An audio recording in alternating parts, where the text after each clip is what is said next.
That's all she's got right there, folks. Everything she's got. Oh, what a great experience.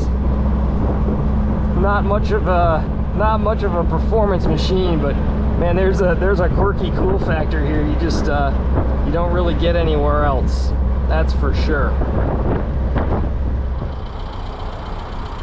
Well, here we are with a 1973 Volkswagen Thing. We left it idling so you can hear that absolutely great 1.6 liter or 1600 cc engine humming away like you see on many of the VW Beetles, and there it is ticking away there. These things make an astounding, I think, 30 to 40 horsepower, and aren't exactly the world's quickest machines, but certainly a big cool and quirky factor with the vehicle. So this one's been restored and was originally orange. Volkswagen Things only were sold in the US for 2 years, from 1973 to 1974. The 73 model lacks air boxes on the back intakes for the engine. You can see this just has the slats. When you see a 1974 model, it's got a bump out here. So a quirky car, not a very fast car. Kind of the original Jeep concept from Germany. So the doors come off, the windshield actually folds flat. It's rear engine, fun to drive. It gets a lot of looks around town, and we'll show you under the hood here once we get the latch released there. Not a lot of not a lot of trunk space in the back, but you got plenty up here in front. And this is the side windows here stored. Cover for your boot, fuel tank. The cool thing, the 1973s actually have a gasoline powered heater. So this is the heater for the car. There's a little spark plug you can see right here, and that actually pulls gasoline out of the tank here and runs the heater for the vehicle. There is space for a spare tire right here, and the spare tire actually pressurizes your windshield washer fluid reservoir. This vehicle has aftermarket wheels on it, so it doesn't have that but installed. But this is it. This is a Thing. Shares a lot of parts with the Beetle, and these have gotten a lot more collectible. They came in, I think, 3 or 4 colors: white, yellow, orange, and they also had some other models. You get a hard top for them. You could even get an Acapulco version, which became famous from a TV show in the 70s. These were all made in Mexico, and they're kind of fun cars. You got the boot cover on right now. The interior on this one was swapped over to white. You know, speakers have been added. You see a lot of modifications with these vehicles over the years. So this all stuff comes is pretty available. Comes from a place I think out of New Mexico or Arizona called the Thing Shop. They specialize in these, and you can get replacement kind of everything for them. So not a fast car, not remotely a fast car.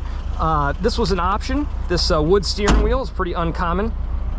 We're going to take our time and make sure we buckle up with our extra safety device here. I don't think I would trust this thing past about 50 miles an hour, but that is how it goes. So pretty manual process for getting it moving. 4-speed manual, and kind of a fun, quirky driving experience. So we're off to the races here.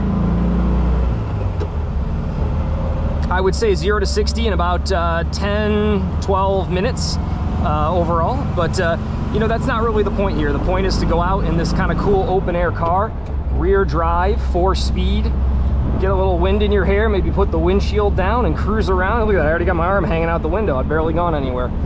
And this is just such a fun experience. You get a lot of people that wave and honk and look at you, and it's goofy. So kind of fun. Many of these suffer the rust issues that you see in any older German or car from anywhere for that matter. You got to watch the floor pans in them under the battery, which is under the back seat back there. The back seats do fold flat. They're relatively easy to get some cargo in these. Again, they kind of stem from World War II, and the Kubelwagen. This is a Type 181, but the Kubelwagen was kind of the German Jeep during World War II. So we've long joked that if you're riding in the back seat, you have to be very careful about waving to the neighbors. They could really get the wrong impression of you if you're not careful. But A fun car out. I think they negated that by painting it this lovely shade of lavender to kind of hide that a little bit. So we're just going to cruise along here. This one's got probably about 60,000, maybe a little more miles on it. Primarily just used to cruise around town, and we'll take it and take it at kind of cruising speed. It's an easy car to drive. It is a mechanical clutch. I love that you got the V's on the pedals and everything else like that. But we'll just do a quick cruise around about it. So I mentioned this car in particular has some options on it, and one of those options is this steering wheel on this thing. And these are relatively uncommon. Most of them are rubber. This was like a Wolfsburg steering wheel. You can see it's got that Wolfsburg logo in the middle. And the other thing that's very uncommon is a glove box cover. These cars did not have a lot of options on them. This glove box cover now is actually very rare, and I heard from the owner that you can spend $300 to $400 just to find a factory glove box cover, which is pretty quirky. So otherwise, parts for these tend to be pretty cheap and available, pretty easy to come by, and they're fun to work on. Putters are along great in second gear, kind of at parade speed through the neighborhood here. A lot of these you see get lowered. They kind of have that slammed look, which is super fun. But this is a kind of a really a cool, quirky car, and you know, from a driving experience perspective, it is not the world's greatest car to drive. I'll be very upfront about that. It is certainly not a performance vehicle by any stretch of the imagination. Definitely something that if I'm using it, I'm just going to be, you know, kind of puttering around in the neighborhood or something like that. So we'll get it up into first gear here, get it moving. There we go. The shift mechanism's a little loose on this one, and probably some parts in there that could stand to see some restoration. But overall, it's actually pretty easy to drive, which is kind of a bit of a surprise, to be honest with you. And this is a golf cart on steroids. It's probably the best possible way to think about one of these. So you can cruise along in comfort here, and you know what? We'll get a little. It's kind of a warm day today. We'll just stop right here, and we'll give this a go here. There's one there. Make sure. Neutral is. There's neutral. Found it. Okay. I think. See if I get whiplash here. All right, we're good. And we'll get this guy right here, and we'll just go ahead and kind of carefully lean that forward. Don't want to slam it, and it's got some rests right up there on the hood. And man, look at that!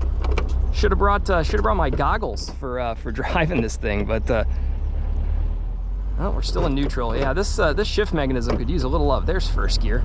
All right, we're off. Now I know the new Jeep Wranglers will do this, but man, what a cool thing to knock around here. Probably should have gotten my goggles before taking this expedition.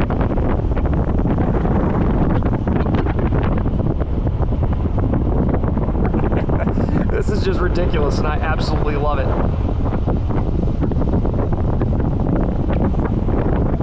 So we're just cruising through kind of a nice neighborhood here in our area, and this is the perfect application for this vehicle, and having a lot of fun cruising around in it.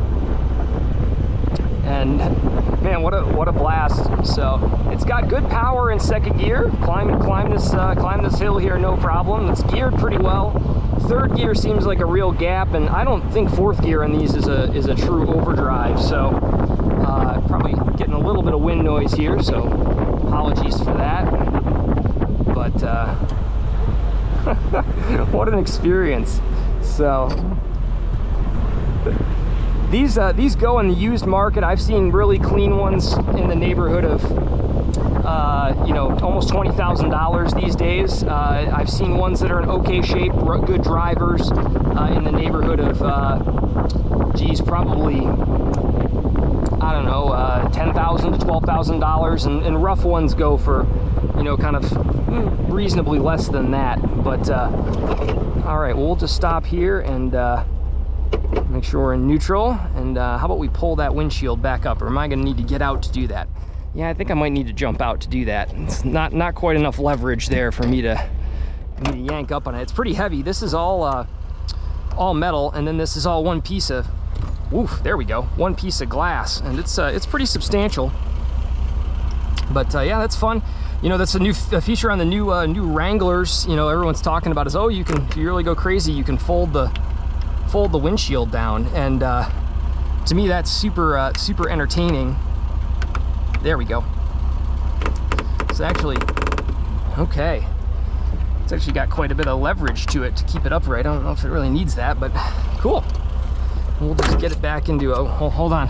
Put our uber important safety belt back on. As you can imagine, safety in this is perhaps not its strongest suit. In fact, the reason these cars were only sold for 2 years in the United States, from 73 to 74, was largely because they weren't safe. They ran into issues much like the Corvair and other vehicles. You know, Ralph Nader had that whole period of unsafe at any speed. As you can imagine, when that's your side impact protection right there, you got to be pretty conscientious of exactly what you're doing. It's kind of a golf cart on steroids, and you know, this is why we've got it out here in this neighborhood, because this is kind of the environment I would expect it to be in. I can't imagine a circumstance in which this would have a top speed exceeding probably about 60 to 65 miles an hour. I think that would be absolutely flat out in one, and I don't even want to attempt that at any point with this. Just doesn't seem like that's how anyone's going to have this application for one, and a little bit beyond what the intent is of using a vehicle like this. Just the opportunity to kind of putter along and enjoy a nice sunny day, enjoy a little open top motoring. The back seat room is actually pretty good. You definitely have room here for several of your friends to cruise around in, and that's a great opportunity in this. So we do have full working lights. We've got defrost setting, we've got hazards, and we've got, of course, temperature adjustment for the heat system, and so it does have heat. But this is not something that's really big on creature comforts. In fact, this is probably much more Spartan than even Jeeps of the period in many ways. So we're just going to take the loop through the neighborhood here and take it back and do a further quick walk around.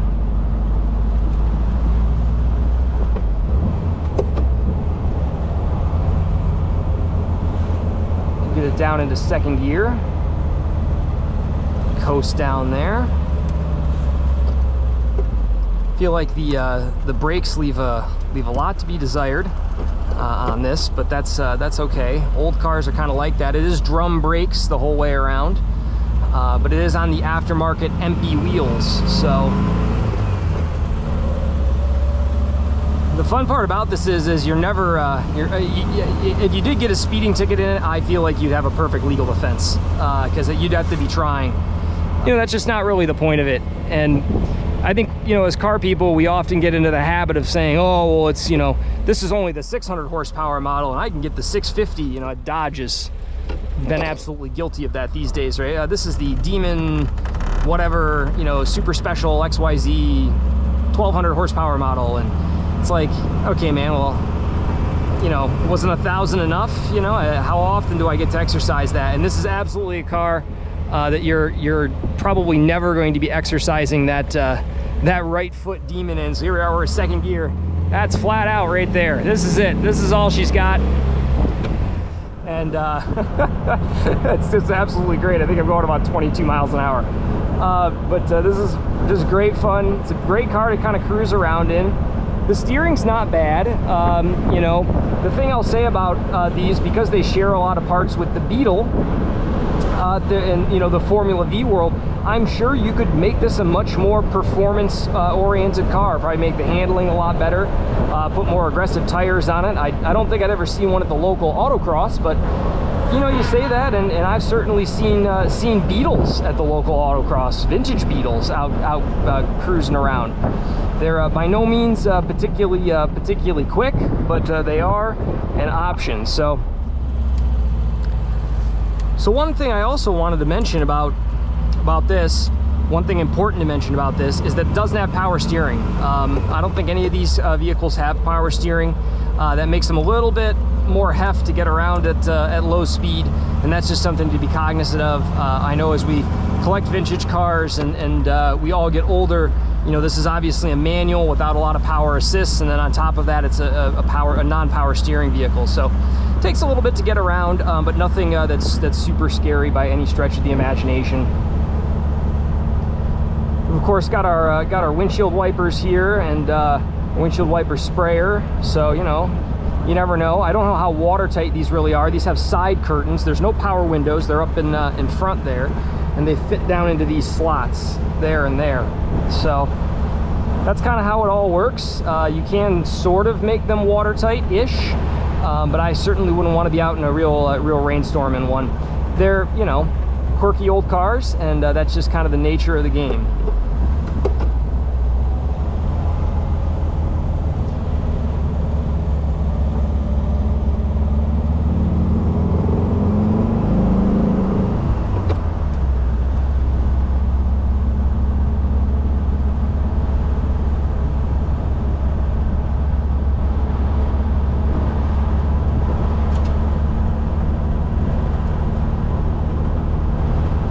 We're just cruising along here, no issues at all.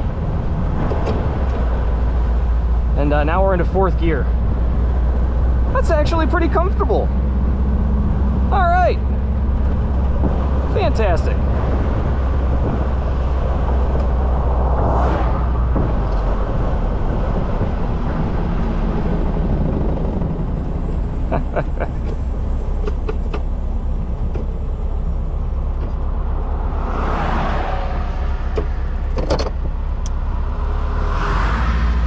Back down into first, and away we go.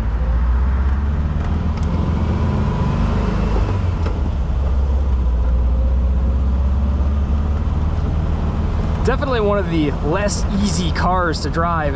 You know, it makes you realize with our Camaro, you know, and our S2000 and our other modern manual cars, our BRZs, you know, just how easy it is to jump in and drive a stick with all these assists. And you know, the Camaro will even rev match on the way down and you're shifting.